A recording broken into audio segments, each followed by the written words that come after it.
Hebrews chapter 12. Therefore, since we also have such a large cloud of witnesses surrounding us, let us lay aside every hindrance and sin that so easily ensnares us. Let us run with endurance the race that lies before us, keeping our eyes on Jesus, the pioneer and perfecter of our faith. For the joy that lay before him, he endured the cross, despising the shame, and sat down at the right hand of the throne of God. For consider him who endured such hostility from sinners against himself, so that you won't grow weary and give up. In struggling against sin, you have not resisted to the point of shedding your blood. And you have forgotten the exhortation that addresses you as sons. My son, do not take the Lord's discipline lightly, or lose heart when you are reproved by him. For the Lord disciplines the ones he loves, and punishes every son he receives. Endure suffering as a discipline. God is dealing with you as sons. For what son is there that a father does not discipline? But if you are without discipline, which all receive, then you are illegitimate children and not sons. Furthermore, we have had human fathers discipline us, and we respected them. Shouldn't we submit even more to the Father of spirits and live?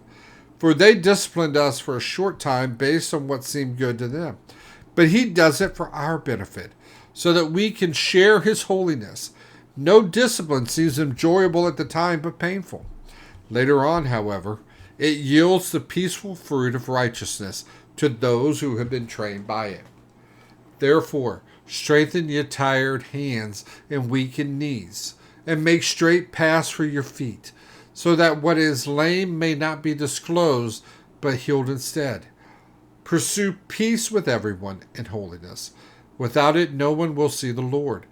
Make sure that no one falls short of the grace of God, and that no root of bitterness springs up, causing trouble and defiling many.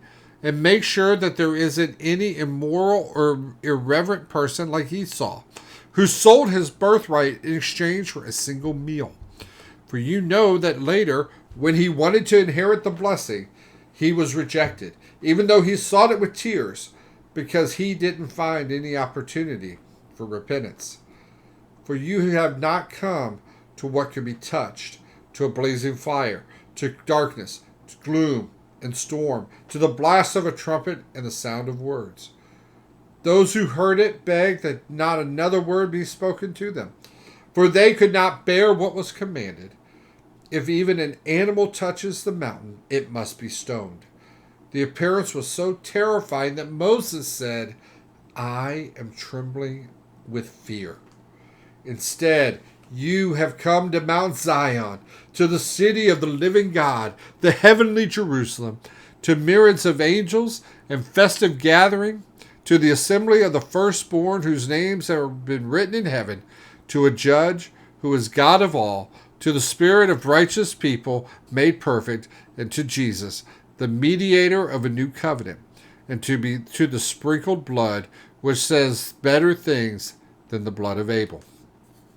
See to it that you do not reject the one who speaks.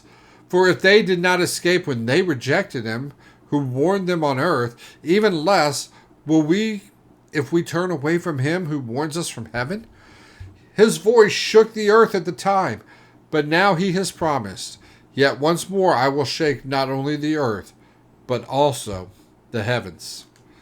This expression, yet once more, indicates the removal of what can be shaken, that is, created things, so that what is not shaken might remain.